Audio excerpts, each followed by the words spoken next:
So, David, Dr. Swanson got this really fascinating message the other day. It was from Dr. Sharon Payne, a researcher in New Zealand. From New Zealand. Do they know each other? Not at all. That's the thing. Total surprise. She reached out and said, "Hey, would you read this academic paper we just published?" Oh, come on, Sophia. That sounds intense. Academic papers are not exactly light reading. I know, right? But honestly, this one caught my attention. It's about how we can embed systems thinking into transforming healthcare. And the model they explored, called the viable system model, is so interesting. I had never really heard of it before. Neither have I. And honestly, systems thinking? It always sounds like this abstract, nerdy thing that only researchers care about.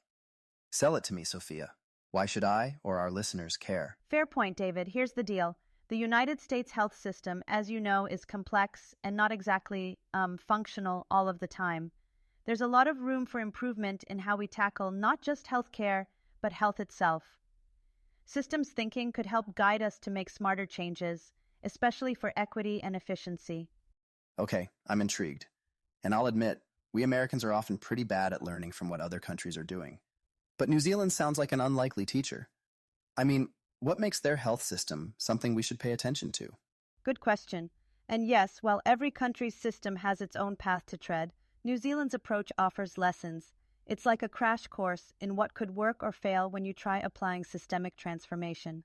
So today, we'll dig into those lessons, plus the model itself, to see how it could apply here. Let's also talk about this podcast experiment. You, me, the listeners. What are we really building here? Great pivot, David. Let's talk about why this show might actually matter to people out there. First, as today's episode highlights, this isn't just us talking, right? We want the podcast to be responsive and relevant, adaptive even.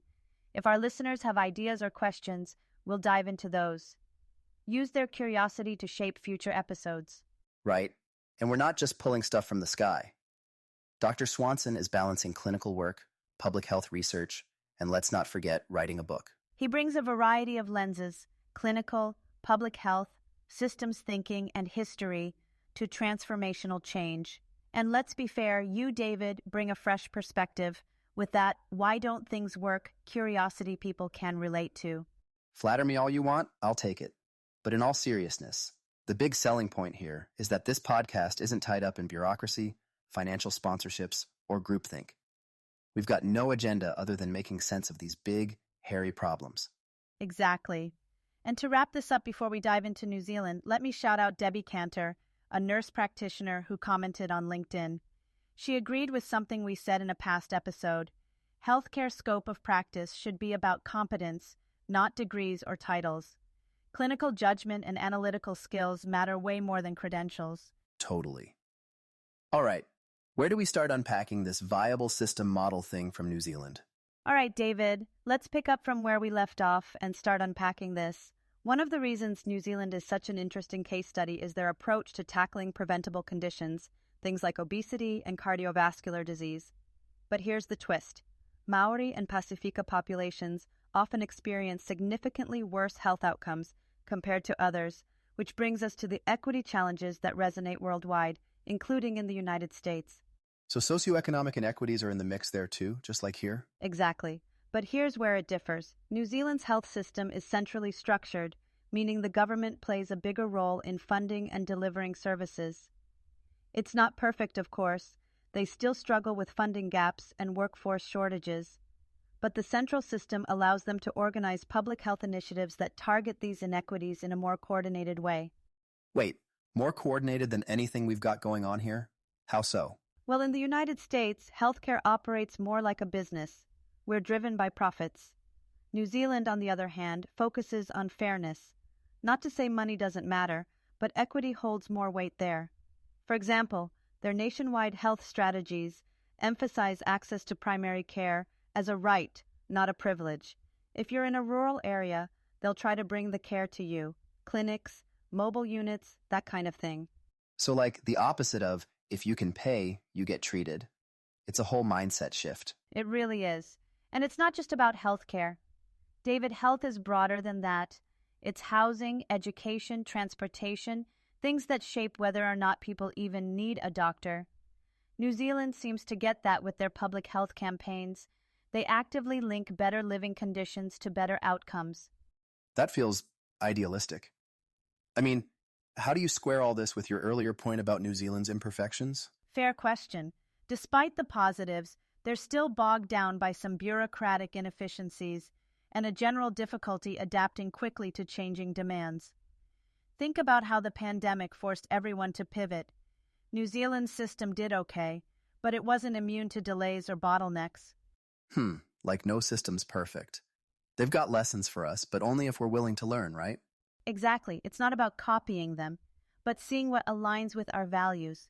What if we prioritized equity the way they do, while also improving efficiencies to fit our own scale? It's an open question, but one worth asking. So, David, building on what we've discussed about equity and systemic organization, let's dive into what this viable system model, or VSM, actually is. First introduced by Stafford Beer in the 1970s, it's a framework designed to help organizations navigate and adapt to complex environments. And let's be honest, our health system embodies complexity, doesn't it? So, it's basically a survival guide for systems? Sounds intense. What does it look like in practice? Great takeaway, and yes, it's intense but also practical. The VSM divides an organization into 5 key subsystems, each with its role in keeping the system viable. There's governance, planning, resource management, coordination, and operational delivery, and they all need to communicate and function in balance for the system to adapt and improve. Okay, wait. 5 subsystems? That's a lot to juggle. I can barely keep 2 apps coordinated on my phone without them crashing. I hear you. What's cool is that it's not about micromanaging everything. It's about understanding how these components connect. For example, governance, or what they call System 5, sets the purpose and values. If you don't have a clear purpose, you end up with, well, chaos. Sound familiar? Oh, absolutely. Governance seems like corporate speak for who's really in charge. And for us, that's no one? Exactly. That's part of the problem in the US. We've got layers of decision makers, but no unified governance. New Zealand used the VSM to diagnose similar gaps in their healthcare delivery. Specifically, their ophthalmology services were struggling under fragmented IT systems, unclear operational roles, and communication breakdowns. I've got to ask, though, how did diagnosing all that actually help? Did they just make a list and call it a day? Not at all. Diagnosing was just step 1. They rebuilt operational clarity by defining service standards, things like how care should be delivered and monitored. Then they created feedback loops so problems could be spotted and fixed quickly. That's where the learning health system comes in. Feedback loops. Like building in a way to immediately see what's working and what's not. Yes, exactly. Think about it like this. If your car dashboard didn't tell you your gas was running low, you'd end up stranded. These feedback systems give real-time data to correct course before things spiral. Ah, so it's preventive maintenance for a health system. But that sounds expensive. I mean, IT upgrades, new processes. How realistic is it to implement that here? You're right. It's not cheap up front, but the savings come from avoiding costly failures later. For example, their ophthalmology pilot showed improvements in efficiency, like shorter wait times and better resource allocation, simply by aligning their systems. The VSM gave them the tools to think ahead. That's compelling. But isn't it risky to implement something this big without overwhelming people or failing entirely? Oh, it's risky. But they started small, a single specialty service. That way, they learned what worked without upending the entire system. The lesson for us? Targeted pilots can drive change without creating chaos. Start small, but think big. And it's not like we're starting from scratch. Everyone talks about how disjointed our system is. Maybe this could help us patch the cracks. Exactly. It's about designing a system that learns, adapts, and actually serves its purpose. So next up, what makes a health system truly learning? All right, David, building on that idea of designing a system that adapts and learns, let's dive into what a learning health system actually is. You know, beyond the buzzwords, it's not just hospitals and doctors, it's all the moving parts that influence health, people, organizations, technology, you name it. So like everything? Pretty much. Imagine education programs that teach kids about healthy eating, community organizations offering fresh produce, or even workplaces encouraging mental health breaks. It's all interconnected, and when the system learns, meaning it can assess itself, adapt, and improve. It works better for everyone. And Peter Senge, you've heard of him, right? The systems guy? Yeah, didn't he write seriously long books? Yes, but trust me, his work applies here. He talks about how learning organizations are constantly evolving, how they reflect on themselves to grow.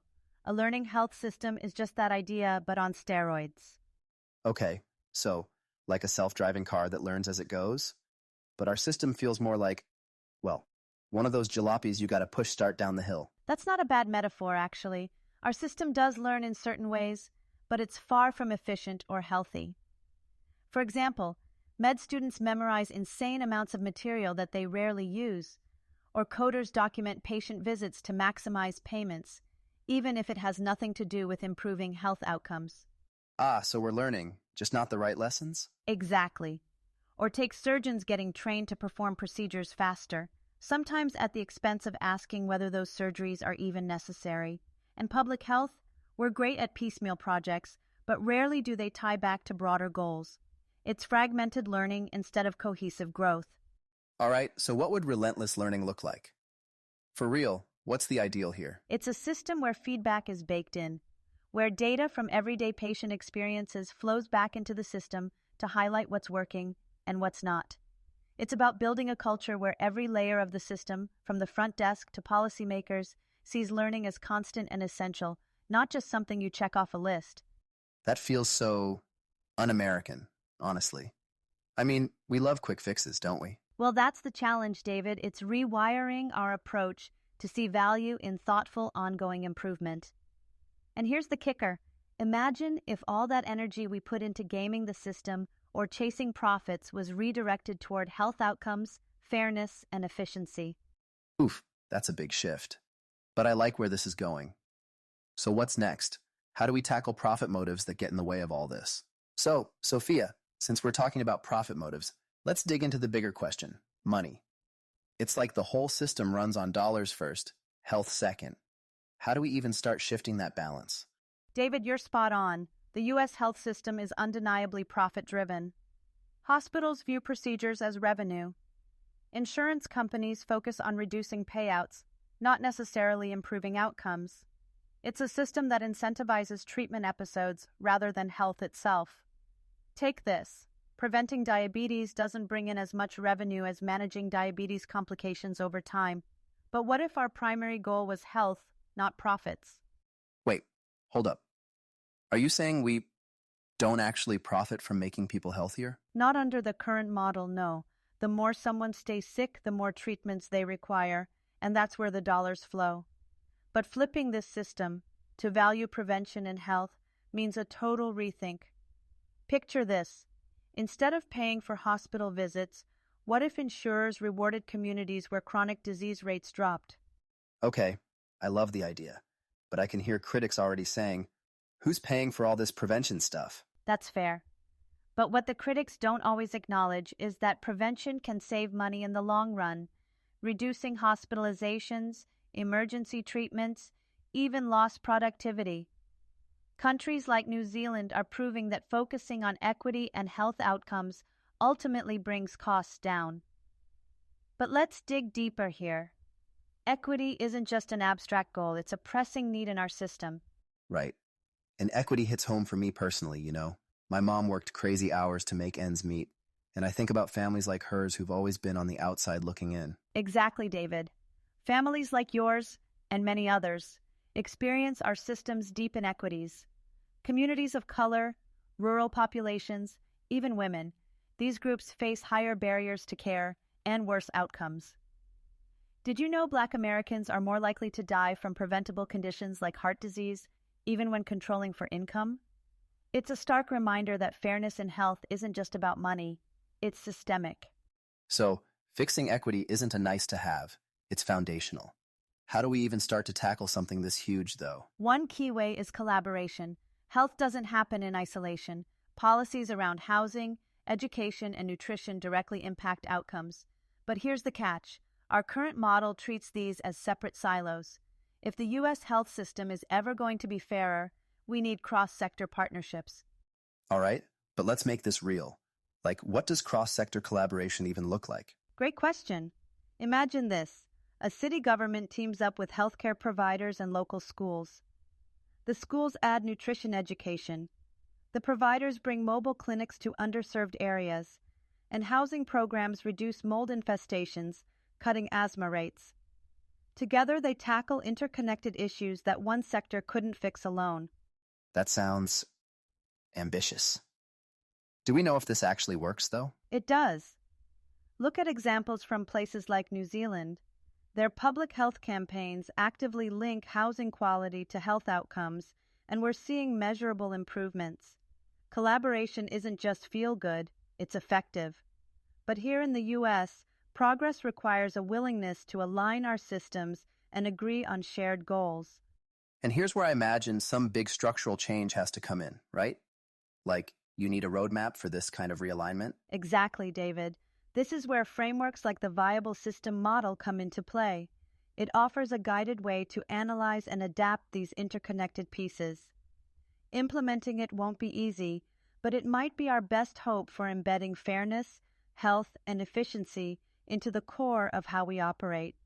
Okay, so we're getting into VSM now. Let's break that down, because I can already feel my head spinning. David, picking up where we left off, let's dive into how we transition from understanding the Viable System model, or VSM, to actually using it in the U.S. healthcare system. What are the specific steps we need to take to make this framework a reality? Yeah, because I think at this point, people get the idea that the system is broken. But theory, especially models, has a way of feeling, I don't know, disconnected. How do you make it something real and practical? Fair point. One way to think about it is like a diagnosis. The VSM helps us understand where a system is falling apart, whether it's a communication breakdown, inefficient resource allocation, or something else entirely. And once the gaps are clear, you rebuild, just like in New Zealand, where the VSM helped them streamline their ophthalmology services. But instead of one department here, we could begin with larger-scale pilots. Okay, but Sophia, where do we even start with a system this massive? I mean, our healthcare system is like this sprawling octopus, tentacles everywhere. You're right that it's overwhelming. That's why we start small with manageable pieces. For example, let's take diabetes prevention programs. New Zealand's approach focused on aligning systems, primary care, data analytics, and community outreach to tackle specific problems. We could experiment with something similar here. A VSM pilot might integrate clinics, schools, and data systems to zero in on at-risk populations and scale up from there. All right, I get the concept. But what about funding? I can already hear people asking where the money's coming from for connected IT systems, training, and all this coordination. It's not cheap, David, no doubt about that. But consider this.